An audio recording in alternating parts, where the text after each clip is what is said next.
సింగరేణి సంస్థ తమ సంస్థలోని కార్మికుల పిల్లల ఉద్యోగాల కోసం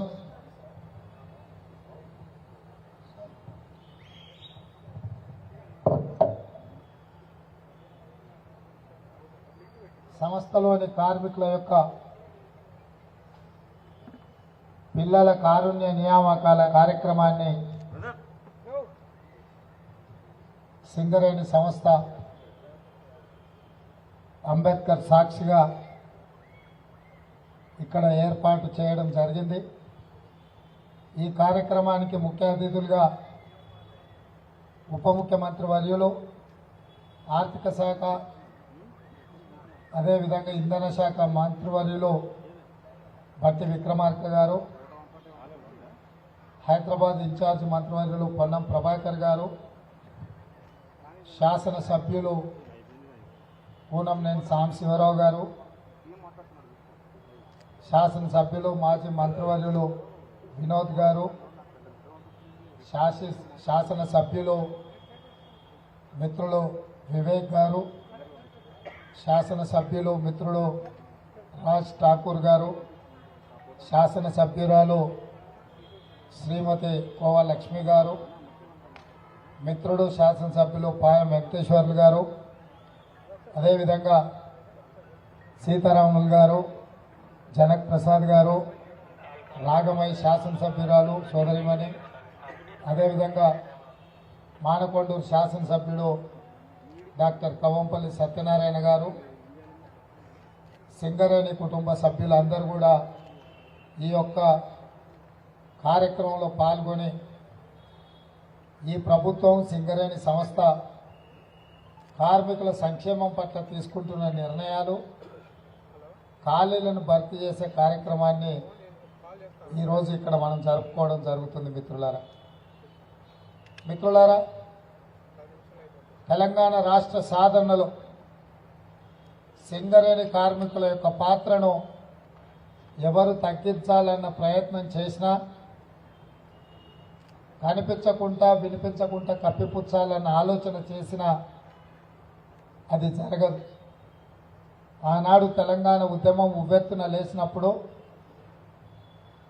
పార్టీలు తెలంగాణ సాధనలో వైఫల్యం చెందినప్పుడు రాజకీయ పార్టీలు కార్యక్రమాన్ని ముందుకు తీసుకెళ్లలేక అచేతనంగా నిలబడ్డప్పుడు సింగరేణి కార్మికులు ప్రధానంగా ముందుకు వచ్చి తెలంగాణ ఉద్యమంలో అందరికంటే ముందు బాగానే నిలబడి ఆర్టీసీ కార్మికులు, విద్యుత్ కార్మికులతో కలిసి సకల జనుల సమ్మెకు సైరను ఊది తెలంగాణ రాష్ట్ర సాధనలో ముందు బాగానే నిలబడి ఈ రాష్ట్రాన్ని మీరే సాధించారు.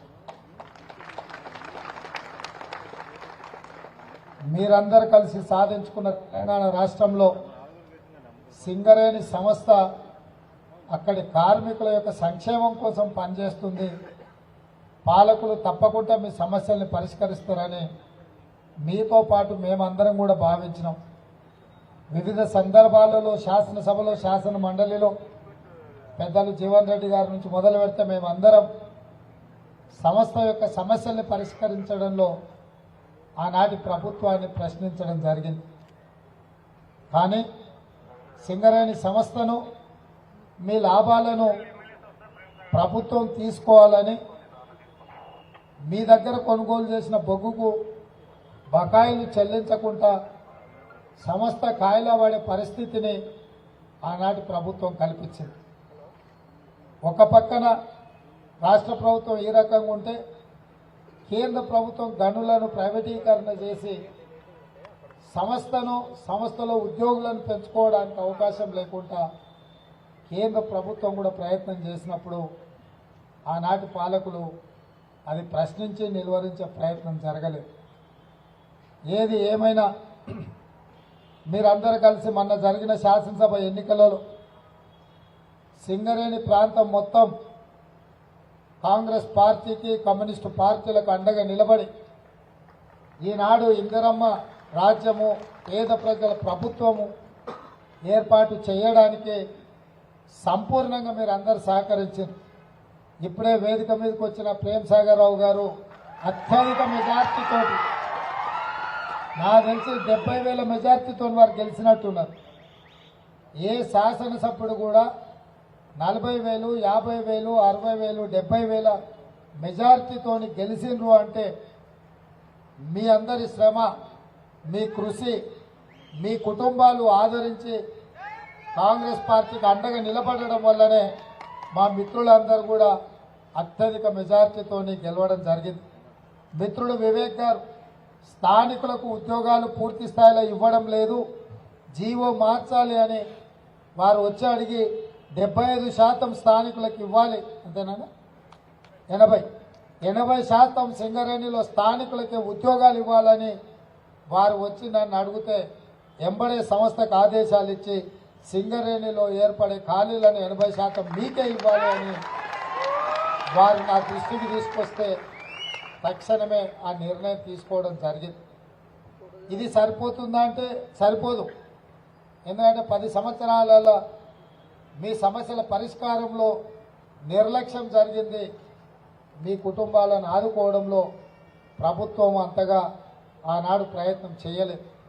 అందుకే ఈనాడు మా మిత్రులు ఉప ముఖ్యమంత్రి వర్యులు భట్టి విక్రమార్క గారు ఖాళీలను భర్తీ చేయాలన్న ఆలోచనతో సింగరేణి సీఎండి బలరాం నాయక్కు చెప్పి ఈ ఖాళీలను భర్తీ చేయడానికి అవసరమైన చర్యలు తీసుకోండి అని చెప్పి వేగవంతం చేసి ఈరోజు 441 కారుణ్య నియామకాలను ఈరోజు ఇక్కడ మనము నియామక పత్రాలు తీసుకుంటున్నాము. అంటే మంత్రి గారు మొదటి ప్రాధాన్యతలో మీ ఉద్యోగ నియామకాల పట్ల వారు శ్రద్ధ వహించడం వల్లనే ఈరోజు మనం ఈ కార్యక్రమాన్ని చేపట్టడం జరిగింది. మొన్న జరిగిన శాసనసభ ఎన్నికలే కాదు, నిన్న జరిగిన సింగరేణి ఎన్నికలు కూడా మీరు ఎంత పట్టుదలతో ఉన్నారంటే, మొన్న జరిగిన మీ ఎన్నికల్లో సింగరేణి బొగ్గు గని, తెలంగాణ బొగ్గు గని కార్మిక సంఘానికి 38,000 ఓట్లు పోలైతే అక్కడ వచ్చిన ఓట్లు 1,298, అంటే 3% కూడా వచ్చినట్టు కాదు. మీరు ఒక్కసారి ఆలోచన చేయండి. 2 సార్లు బొగ్గు గని కార్మిక సంఘమే సింగరేణిలో గెలిచిన సంఘం జరిగిన ఎన్నికల్లో దాదాపుగా 38,000 ఓట్లు పోలైతే సింగరేణి కార్మికులు 1,298, అంటే డిపాజిట్ అనే చర్చ కాదు, నామమాత్రమైన ఓట్లు తెచ్చుకోవడం ద్వారా ఆ ప్రాంతంలో గత ప్రభుత్వానికి స్థానం లేదు. సింగరేణి కార్మికులను వంచినందుకు వాళ్ళని క్షమించేదే లేదు అని చెప్పి మొన్న జరిగిన కార్మిక సంఘ ఎన్నికల్లో మీరు తీర్పునిచ్చారు. అందులో మా సిఐటియు, మా కమ్యూనిస్టు సోదరులు, అదేవిధంగా కాంగ్రెస్ పార్టీకి దాదాపుగా 35,000 ఓట్లు పైగా వచ్చినాయి. గుర్తింపు పొందిన కార్మిక సంఘంగా సిఐటియు సీతారాములు గారు వాళ్ళ సంఘం అంతా గెలవడం జరిగింది. వారిని అదేవిధంగా కాంగ్రెస్ పార్టీ నుంచి గెలిచిన వాళ్ళని కూడా, ఏఐటియుసి నుంచి గెలిచిన వాళ్ళని కూడా నేను అభినందిస్తున్నా. ఈరోజు ఈ వేదిక మీద నుంచి నేను ఒకటే మాట చెప్పదలుచుకున్నా. మా ప్రభుత్వం, కాంగ్రెస్ పార్టీ, మేమందరం మా ఉద్యోగాల కోసం కాదు, మీ ఉద్యోగ నియామకాల కోసం మేము తాపత్రయపడుతున్నాము. మిమ్మల్ని, నిజమైన కార్మికుల్ని, నిజమైన నిరుద్యోగుల్ని వాళ్ళ ఉద్యోగ నియామకాలలో వాళ్ళని నియమించినప్పుడే నిజమైన ఇందిరమ్మ రాజ్యం వచ్చినట్టు, ప్రజలు ఎన్నుకున్న ప్రభుత్వం ఏర్పడ్డట్టు అని మేము భావించినాం. కాబట్టి వచ్చిన ఎంబడే స్టాఫ్ నర్స్ పోస్టులు 6,956 నియామకాలు ఎల్బీ స్టేడియంలో ఆడబిడ్డలందరికీ ఉద్యోగాలు ఇచ్చినాం. ఈరోజు మీ ఇంటికి పంపించుండొచ్చు సాంబశివరావు గారు చెప్పినట్టు ఈ సర్టిఫికెట్, మీ నియామక పత్రాలు. కానీ ప్రభుత్వం ఎందుకు ఇట్లా కార్యక్రమాలు ఏర్పాటు చేస్తుందంటే 30 లక్షల మంది నిరుద్యోగ యువకులు నిరాశ నిస్పృహలతో అశోక్ నగర్ చౌరస్తాల్లో, దిల్సుఖ్ నగర్ చౌరస్తాల్లో, సిటీ లైబ్రరీ దగ్గరలో ప్రభుత్వాల మీద నమ్మకం లేక ఆత్మహత్యలకు పాల్పడుతున్న సందర్భాలు ఉన్నాయి. కాబట్టి వాళ్ళకి సంపూర్ణమైన విశ్వాసం కల్పించి ఈ ప్రభుత్వంలోని ఖాళీలను భర్తీ చేయడానికి నిరంతరం కృషి చేస్తుందని వాళ్ళందరికీ తెలపడానికి ఆ నిరుపేదలైన నిరుద్యోగ యువకులకు విశ్వాసం నమ్మకం కలిగించడానికే ఈ ప్రత్యేకమైన కార్యక్రమాలు ఏర్పాటు చేస్తున్నాం. ప్రభుత్వాలు పనిచేయడమే కాదు, పనిచేస్తున్నట్టు కూడా కనిపించాల్సిన అవసరం ఉన్నది. అందుకే ఈరోజు ఈ కార్యక్రమాన్ని మిమ్మల్ని అందరినీ ఇక్కడ మేము కలిసినట్టుగా ఉంటుంది, మీ అందరితో కలిసి సంతోషాన్ని పంచుకోవాలని మేము భావించినాము. అందుకే ఈరోజు సింగరేణి కార్మికులను వాళ్ళ కుటుంబాలను ఈరోజు నియామక పత్రాలు అందుకుంటున్న వాళ్ళను ఇక్కడికి ఆహ్వానించడం జరిగింది. ఈ సంతోషంలో మేము కూడా మీతో భాగస్వాములం కావాలన్న ఆలోచనతో ఈరోజు ఇక్కడ ఈ నెక్లెస్ రోడ్లో ఈ కార్యక్రమాన్ని ఏర్పాటు చేసినాం.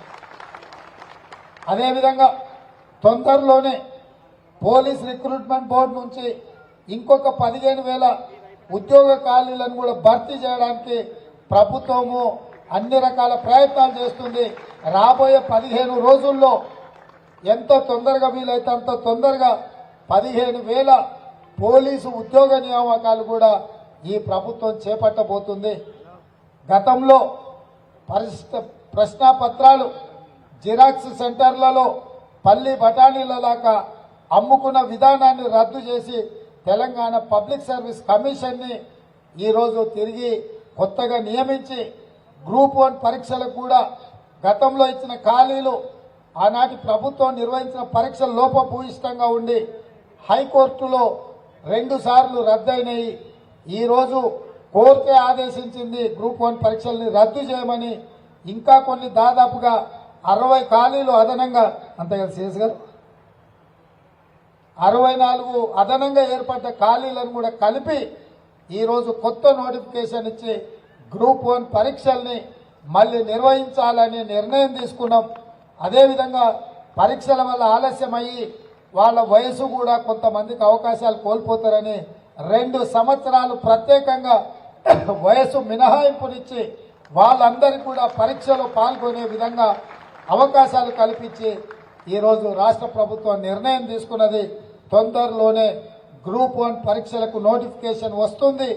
గ్రూప్ 1 ఉద్యోగ నియామకాలు చేపట్టడానికి ఈ ప్రభుత్వము నిరంతరం ప్రయత్నం చేస్తూనే ఉంటుంది. అందుకే మిత్రులారా, ఈ వేదిక మీద నుంచి తెలంగాణ రాష్ట్రంలో ఉన్న నిరుద్యోగ యువకులకు నేను నమ్మకం విశ్వాసం కల్పిస్తున్న తక్షణమే పబ్లిక్ సర్వీస్ కమిషన్ ద్వారా, సింగరేణి బోర్డు ద్వారా, విద్యుత్ బోర్డు ద్వారా, పోలీస్ రిక్రూట్మెంట్ బోర్డు ద్వారా, వైద్య విధాన పరిషత్ బోర్డు ద్వారా ఎన్ని ఖాళీలు ఉన్నాయో అన్ని ఖాళీల నియామకాలు చేపట్టడానికి యుద్ధ ప్రాతిపదికన ఈ ప్రభుత్వం చర్యలు చేపడుతుంది. అందుకే మీరు పోటీ పరీక్షలకు మీరు తయారవ్వండి. క్యాలెండర్ డేట్ ప్రకారం మీ పరీక్షలు నిర్వహించి మీ నియామకాలను మీకు అందించే బాధ్యత కాంగ్రెస్ పార్టీ మా ప్రభుత్వం తీసుకుంటుంది.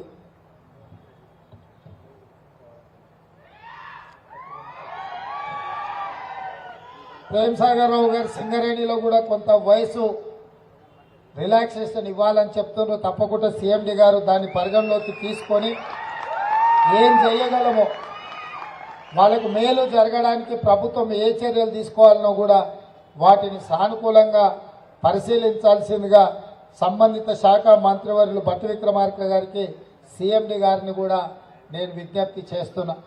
ఏదేమైనా మిత్రులారా, ఈ సాయంత్రం మీ అందరితో కలిసి ఈ సంతోషకరమైన సందర్భంలో భాగస్వామ్యం తీసుకొని మీ సంతోషంలో మేము కూడా భాగస్వామ్యమై ఈరోజు ఈ కార్యక్రమాన్ని ఏర్పాటు చేసుకున్నాము.